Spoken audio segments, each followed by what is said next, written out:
We're going to do our presenter, if you want to introduce yourself, and then you get the floor. Sure. Hi, folks. It's Hillary Waite. I'm here from the town of Braintree today. Elizabeth asked me to come and talk a little bit about stormwater utilities. So I work for the town of Braintree now. I'm the stormwater manager. I used to work for the town of Milton, where I was the environmental coordinator, which was a similar position with a little bit less management responsibility. I didn't manage the utility budget like I do in Braintree.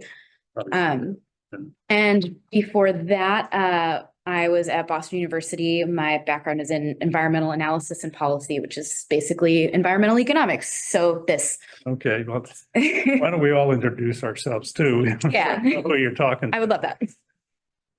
Steve Filbert from Bourne. Mike Clark of the town administrator in Mattapoisett. Gary Bauer, Highway Surveyor, Mattapoisett. Town of Wareham Conservation Administrator Josh Faraday. Beverly Kell, Conservation Agent in Rochester. And Norm Hills, I'm a selectman in Marion. Elizabeth Buzzards Bay Action Committee. Amy Messier, the Assistant Town Planner for Westport. Amy Furtado, I'm the Public Works Director here. Well, thank you for managing this as well. This is a very jack of all trades. We have Joe Costa Oh, jokes on. on. Hi, Joe. Hi. No, you're free to go. No. All right, here we go. So before I get into the timeline, I'll talk about Braintree a little bit so that we have community background. If you know where Braintree is, it's just a little bit south of Boston. It's south of Quincy. So you go Boston, Quincy, Braintree on the red line. And we are just barely coastal. You can see in the top right of my image of Braintree here, that's the Weymouth River, and that is a coastal and tidally influenced river. And with a population of about 39,000, you can see we have our own reservoir. We have a couple of popular recreational ponds. We have a golf course. We have significant residential development. And you can also see, I think, a lot of industrial development, even just in this area. I've got a Sicko gas farm up here. Down here is where the T station is. And there's a lot of retail and industrial development here. Big industrial complex over here. And up here is South Shore Plaza, if you've ever been to the mall in Braintree. And that's our town in a nutshell. As for our stormwater utility, I made us a timeline so we could kind of talk about how long it took to get adopted and what the process steps were. Braintree is a town nominally, but legally is a city. So we have a town council and a mayor. We do not have a board of selectmen. We do not have town meeting. So that's something to think about in the sauce, is what kind of governance you have as you're trying to build a stormwater utility. So in January of 2017 was when the stormwater utility was originally proposed, and it came along with a reorganization of the DPW that moved some jobs in and out of utility-based funding so that we could hold positions, make them a little bit more secure outside of the general fund, protect them by paying them out of the water and sewer enterprise and eventually out of the stormwater enterprise. In the following year, so a full year passed as we were kind of talking it through, doing a study, seeing how much it would cost. Then the stormwater utility was submitted as part of the fiscal year 19 budget. So a new enterprise account, new operating budget to go with that new program. In April of that same year, the utility was presented to the Rules and Ordinances Committee to talk about the actual meat of the ordinance that would create the utility. After that, it went to the Ways and Means Committee for them to assess it on the budget level. After that, it went to the full town council to then eventually get approved and voted on as part of the full town budget. So at this point, we've got it approved. It took about 1.5 years from when we originally started discussing it. And then in July of that year, so at the beginning of the new fiscal year, those first utility bills were mailed. All the way up until that point, it was folks from the Department of Public Works, the mayor's office, and other departments that were working on getting this across the line. There were no staff in the stormwater division until October of 2018. So that was not me. That was my predecessor who was hired, but my predecessor was hired, stormwater manager. Eventually, we also hired an outreach coordinator, a billing analyst, and we have at any given time, anywhere from 5 to 9 folks who are in what we call the labor pool, and it's guys who are sweeping the streets, cleaning the catch basins. It's some other highway functions that are built into the stormwater enterprise as well. And then in 2018 to 2022, part of our ordinance included rate increases. So our original rate was about a quarter of what we had expected the operating budget to actually require. From there, we ratcheted it up every 2 years through the statute that we had already passed through that ordinance. So there was no returning to town council to say, hey, can we raise the rate? Can we raise the rate? Because I feel like if you just introduce your stormwater utility and then you're at town council next year saying, can we raise the rate? Like, not so politically palatable. It does not feel so good. So we built those in for the first 5 years. We expect, yes, It's a question. I do see a question. Do we want to do? It's up to you. Yeah, I will pause for questions because I like it to be conversational. So I'm ready for your question, Joe. What was the impetus in 2017 to start a stormwater utility? How did it come about? Structural deficit.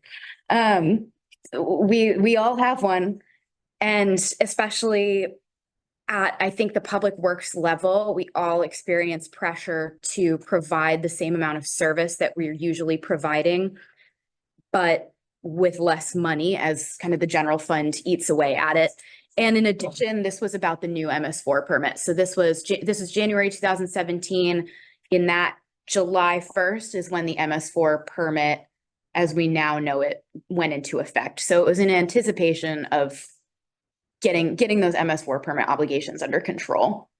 Can you just, none of us have a utility fee for stormwater, right? Can you just explain what that is or what the fee pays for? Absolutely, that's where we're going next. Oh, okay. So we can talk about how we get to our revenue. So every community does this differently. How we do it in Braintree is based on an equivalent residential unit. So we have an ERU. We figured out the number of the ERU through an assessment of all of the properties in town, all the single family properties in town. We said, how much impervious area does one regular single family property have? We looked at all of them. We normalized it to the most normal one. I would say probably not the median, but close. And so in Braintree, one ERU is 2,780 square feet. For that, we charge $60 a year. It's $15 a quarter on the water and sewer bill. A single family property is one ERU. Everybody else is how many actual ERUs you have times $60 with a maximum cap. And the maximum cap is a little bit arbitrary in our case. That cap came from where do we think it's appropriate to stop? And we didn't think about it any more deeply than that. We didn't look at how many properties that was going to impact. We didn't look at whose property it was going to impact. We just said, this is where it's going to be enough money to raise the amount of budget that we need to. And so now you can see that visually in Braintree. Again, we charge based on impervious area. In our case, about 68 million total square feet of impervious area. That's about 24,660 ERUs. That's exactly that many. And that makes our budget about 1.5 million. And I pointed out in this version, our largest ratepayers. So you can see up at the top, I'm pointing at Quirk Auto. They're right next to that big Sitco farm because Quirk Auto has 6 or 8 parcels. So that maximum cap applies on the parcel, not on the owner. So Sitco kind of gets off easy because this tank farm is essentially what it is one parcel of land, but Quirk Auto owns a whole bunch of parcels in this small area. And you can see other big paved areas. South Shore Plaza, FX Messina is another big developer in Braintree. So that's kind of what our actual operating budget looked like. And that was for fiscal 23. What does Quark usually pay annually to secure? I would have to pull that out, but I would say they have at least 4 parcels that pay the maximum. So they're up there. So. And then they have a bunch of little ones. $20,000 roughly. Yeah. And these are what our general expenses are. So our operating staff are a department head, 3 administrative employees, and 6 laborers when we're fully staffed, which is never. As you may have had similar experiences. We use a lot of operating funds on engineering consultants. So things like designing drainage retrofits. I had a consultant who we hired to do our rate study this year. That's something I'd like to bring in-house later, but we're very busy. And a significant portion lives in an account called drain rehab. And we use that because we're at a point where we have enough money to proactively budget for repair, but not proactively plan for repair. So I can't say at the top of the year, here's all the rehab I'm going to do as if it were a sewer I&I program, but I can say I have $40,000. So when something breaks, which it will, I have the money to fix it. So we'll get to the planning to fix things hopefully in the future. And then capital expenses, which are not part of that 1.5 million I just showed you, we fund them through retained earnings or we bond them, is our IDDE program. That's illicit discharge detection and elimination for those of you who don't live in the MS4 permit every day. Fleet replacement, so new catch basin truck, new pickup truck, and large scale construction like retrofits, green infrastructure, things that we want to spend bigger sums on that we couldn't just pull out of operating because our stormwater operating budget is 1.5 million. It's a significant amount of money. I don't think anybody can argue against that, but for comparison in Braintree, the water operating budget is 12 million. So small potatoes. So have you seen progress towards compliance with MS4 since you initiated this? Absolutely. And we actually have an MS4 compliance action against us that I can talk about a little bit later. But in terms of what is in the permit, we succeed at checking those boxes. Particularly, we do a lot of stuff in-house. We are supposed to have an outreach coordinator, and when we do, that stuff is really well handled by that staff member. It runs itself, it cycles itself very well. We have a permitting program, so we permit construction and supervise construction, make sure that if there are stormwater controls on the project, they get installed correctly. And then after construction, we require folks to follow up with us on their maintenance. So did you clean out your infiltration basins? Did you clean out your deep sump catch basins? If you didn't, why didn't you? Do you have a record? Let's keep, so keeping that stuff in mind is what our program is really trying to do, is trying to make sure everybody who's discharging to our MS4 is doing it with clean water. So one thing I wanted to also talk about is in terms of implementation, what our challenges ended up being, because I think when I come to folks who don't have a stormwater utility, it's great to come and tell you, if you can do it, look at all the stuff I can spend money on. But when you get there, be aware of the possible pitfalls when you're billing. When we started billing our accounts, we billed on water and sewer bill, which means if you had a water meter, you were getting a water and sewer bill. But if you didn't have a water meter, you weren't going to get a stormwater bill. So if you look at a Quirk Auto where they have this big empty parking lot next in a separate parcel next to the dealership's got a water bill, but this second parking lot doesn't. So we had to incorporate those. We had to manually add a lot of those accounts. And obviously nobody has perfect records or perfect information all the time. So correcting that is a big part of getting into your data system when you start billing for stormwater. We also are working on adding a GIS-based program to help us measure impervious area, because if that's what we're billing on, it needs to be accurate. If people are getting rid of impervious area, we want to correct that and say, good job, your bill's lower now. And if they are continuing to have a huge parking lot, we want to bill them adequately for that.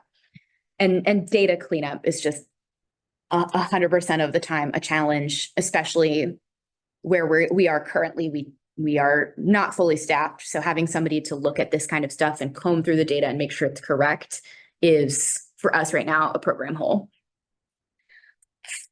The next kind of programs we want to spend a lot of money on are the IDDE program. I talked about it a little bit, but it's something that we've built into a 5-year cycle. And so we'll keep cycling through our MS4 permit requirements and fund those as we need to through the utility. And then hopefully when that project starts to become less expensive over time, we can redirect those monies into a drainage master plan so that we can start doing proactive repair and maintenance instead of reactive repair. And just in terms of public outreach, it's the constant thing. You have to explain to people why you're doing this, especially if you're implementing utility. You have to talk about why you did it, what it pays for, and keep talking to people about it, because you'll always get a call that's like, what's this on my bill? And when you can answer the question well, you end up with really positive interactions. I had a person call me and say, what is this? I don't know what I'm paying for.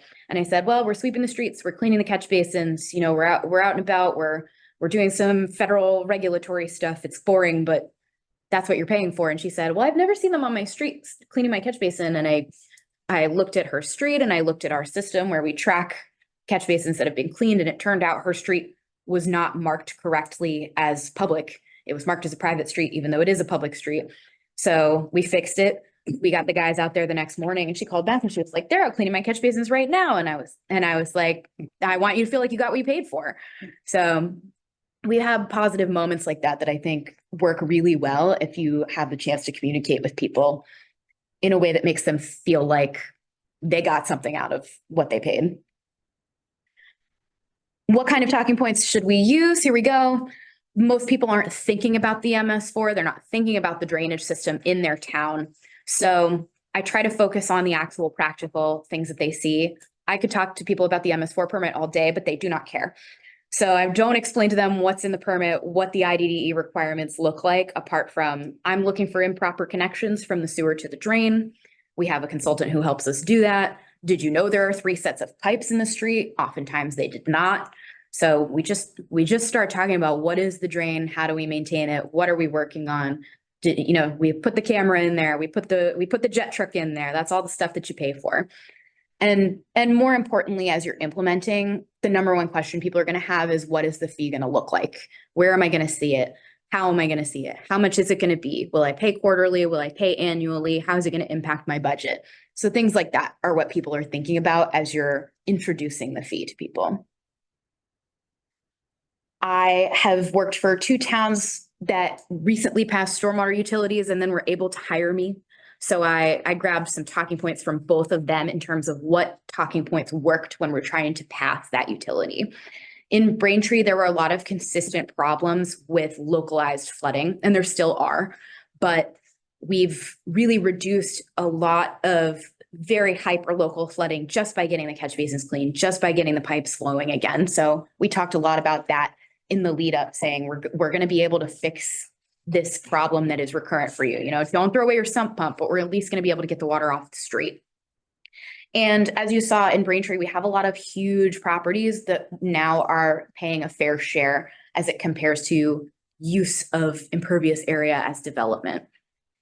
In Milton, the tax base is very different. There's very little commercial tax base. There's a lot of institutional tax base. There's a hospital, there's a college, there's a private prep school. So at the risk of picking on Milton Academy, we always used to say, you know, don't you want Milton Academy to kind of show up here? They have all this development. And if you build these costs into the tax base, they don't have to show up. So that was the real conversation, is like picking on the hospital. Exactly. You have to pick on the prep school a little bit sometimes. And the other thing in Milton was fairness among single family homeowners. There's a huge gulf between the smallest home in Milton and the largest home in Milton. And if you know anything about Milton, it's a fairly affluent community that is very densely packed on one side and very dispersed out on the other side of town. And there are homes that have 9 and 10 bedrooms and tennis courts and big long driveways. And there are 1,200 square foot homes on 1/3 of an acre lots. So we wanted to make sure it's structured differently in Milton, but in Milton, we made sure that the utility is structured to create equity among all groups of people who are living there and living in a single family home, whether it's gigantic or modest. I always make a note on credits when I talk about this, because when you're implementing your utility, people are going to ask you, how can I get a credit? Where can I get a credit? Who's going to get credits? My best advice is don't make promises that you don't want to keep. So say we're going to consider credits. and then consider them. And then if they work, think about implementing them. And if they don't, be transparent about why.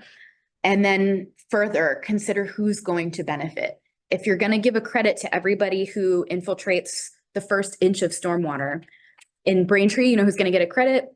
Cork Auto, FX Messina, South Shore Plaza. You know who's not going to get a credit? Single family homeowners. But the budget is still the budget. So you still have to raise the same amount. So who's going to be overburdened if you start giving people credits? This is the thing that I want to remind people to consider as you get into the credit discussion. But that's kind of all I have. I do love to have a conversation, so we can talk questions, we can talk about logistics, anything you'd like. I have a question. I'm gonna take this. It's part of the MS4.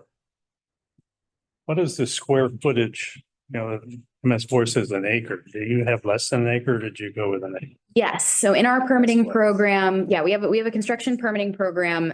And if you disturb more than 2,500 square feet of land, and we consider it a permanent disturbance. So if you're like in our case, we had a project that went from park to park and went from lawn to lawn. Mhm. We're not really looking at that as the stormwater division. The Conservation Commission might be, the planning department might be for a grading permit, but 2,500 square feet of permanent disturbance. Are you changing from grass to pavement? That's the first threshold, and we have a minor permit. Mhm. And then we also have a major permit, and that one's a little bit more weedy, but a major permit is triggered if either you're disturbing more than 5,000 square feet and you're not going to site plan review, or you are more than 1 acre. So there's a couple of projects that tend to fall in that box. And for us, it's been mostly daycares where they're disturbing more than 5,000 square feet. They are exempt from site plan review because they're building a school, but they're changing the landscape significantly. Usually a lot of them are going from pavement to playground, and they're not going to grass. So that's 5,000 square feet of permanent disturbance frequently. And so we're kind of looking at that part of our regulation to see how we can not inhibit what I think everybody considers to be desirable development, but also make sure people are meeting their MS4 and drainage obligations. I'm glad to hear that. I can take your questions, Sam. That's- Yeah, this is great. So I just wanted to ask, you said there was some action taken by, I'm not sure whether it was Mass DEP or EPA. I was wondering if you could talk a little bit about that process, who came in, you know, what the audit process was, and sort of where it's gone from there. Sure. So I started working in Braintree after the audit, but I have records of it. It kind of the experience was in 2020. Yeah, it would have been in 2020 in the wintertime, around this time of year. EPA notified Braintree that they were coming for an audit. I know they had a walkthrough of the DPW facility, which has a SWIP under the MS4 permit. And we responded to that audit. It was a representative from EPA who came and had that walkthrough.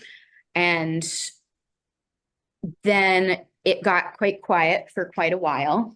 And then in July of the following year, I think they might have picked out a couple of things at that time. They might have said, do you have a spill prevention control, an SPCC? I can't remember what it stands for, but they said, do you have an SPCC? We said, no, we think we're under the threshold for one. And they said, well, we think you're over, so why don't you do one? So we did one. Great. Informal. And then in July of 2021, they came back and they said, they didn't really focus on almost anything that happened in the audit at all. The enforcement action is related to persistent sanitary sewer overflows that we have in Braintree. We have 4 locations that act like CSOs, even though they are SSOs. So they're not permitted CSOs, so we can't discharge from them under any other Clean Water Act permit. So the enforcement action was, you're going to evaluate those SSOs, you're going to evaluate the capacity of your system, you're going to do some I&I work, you're going to tell it. We've repeatedly, and I think now we know enough information to say, we had repeatedly said in the past, the reason we have these SSOs is because they come right before Braintree Sewer connects to the MWRA Braintree Weymouth siphon. And we thought that there was a capacity problem at the interconnection. And we don't not think that, but we know now that more of the problem is probably represented by infiltration and inflow. And so our enforcement experience has been they've asked us for a lot of sewer system modeling, a lot of control and action related to sewer overflows. So it ends up being a lot of work that is owned by the sewer division, assisted by our sewer consultant, but is an enforcement action under our MS4 permit because it's technically an illicit discharge, not permitted. Do you It's have your it's own? primarily related to the sewer. Yeah, essentially, Yeah, okay. it's an illicit discharge, so it comes as an MS4 enforcement action. Okay, So- thank you. Do you have your own wastewater treatment plant? We do not have our own wastewater treatment plant. We're MWRA for sewer, and that point, kind of right at the top right part of Braintree near the Weymouth Fort River is where our sewer goes to MWRA. But we do have our own water treatment plant. We So share with where the Randolph. sewer overflows on your property or on the, I can kind of show you, they are on what was formerly town property and is now private property. but it's still in town. But yeah, it's in the town of Braintree. Okay. Yeah. Just- So your fees are based on per parcel and the potential of that parcel to be built out. They're based on the existing impervious area on the parcel. So Every parcel. for every parcel. So is there a way to say that, my parcel is unbuildable to get off of that revenue stream? Well, if you had a commercial parcel that was unbuildable and all you had on it was lawn, your fee would be $0. Okay, Yeah, gotcha. yeah. Understood. Would be what, 6? It would be zero. It would be Okay. 0 because it would have no impervious area on it. Okay. There's another question, Hillary, from Joe. Sure. Right, Hillary, I saw on the DEP website that 21 cities and towns as of 2021 had stormwater utilities. Do you have a sense at all of how some of the other towns do it? Are they basically similar to your model? Do you have any sense of the variability on how towns have implemented this in Massachusetts? Yeah, everybody's a little bit different. I know a couple of other communities use an ERU similarly. In Milton, there are residential tiers. And so it's tier 1 through, it's 6 tiers, but there's tier 4.1, 4.2, and 4.3 because they split up tier 4 after some resident feedback. So for us, every single family home pays the same. There, you could pay one of 6 rates depending on how much impervious area you have. And that requires some significant data analysis in terms of someone in Milton, it's the GIS coordinator, has evaluated all of the impervious area on single family parcels to sort them into tiers. I know most communities just pick a rate for single family unless you have kind of a special case like this. I know most communities just stick to one rate for single family. Some of them double it for 2 family, which is not always geographically the most fair, but is a valid strategy. And then most places set a given rate based on 100 square feet or based on an ERU. You take a square and then you set the rate for the square and do it and then evaluate it however you need to get the budget that you need to for commercial and institutional property. Do you have an appeal process in case someone disputes an area? It's informal, but yes. So if someone said, we don't think that's right, they could call us and say, we don't think that's right. And we would say, okay, well, we'll take a look and we'll get back to you. And then we do take a look and we get back to them. It's not the same as, for example, in the water department, when you make an abatement application, you might get like a letter of approval or a letter of denial. We just send you a letter that says, based on your request, we've updated your rate to this amount. If we agree that it should be different. So Joe, did you say how many towns actually have these things? I missed that. 21 on the DEP website. They say 21, and that was as of 2021. So 21 Yeah. cities and towns have it. I would say it's closer to 40 now. Wow. Yeah. Okay, How many are in the greater Boston area? Most of them. Most of them. Yeah, for sure. I think not that I was asked for this specific piece of advice, but I think the conversation down here probably needs to be a lot about nitrogen. Yeah. And it has to kind of come out of that discussion with folks of like, what are we doing with our obligations, particularly with the MS4 permit? That's what's going to make your fees more expensive. That's what's going to, I think, resonate with people who are gonna care. There's going to be a third of people who care and are willing to pay because they care about environmental quality and water quality. There's going to be a third of people who are willing to pay because they understand that budgets are budgets. And there's going to be a third of people who are unhappy and you're just not going to please them. Yeah.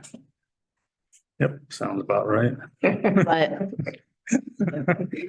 But I mean, I read the newspaper. I live in Brockton, so I'm kind of between the South Coast and Greater Boston. And I think if you're paying attention, the nitrogen problem is known, if not understood. And then there's an interplay with septic too. Yep. Anybody else have any more questions? Thank you. This Thank you for having me. was educational. I appreciate it. I can send my contact information so that folks have it if they'd like it. Okay, and if you can get her the, And you have the slides. oh, she has a file. Oh, Okay. great, thank you. So we're gonna get in the rest of our meeting. You don't have to stay here if you don't want to.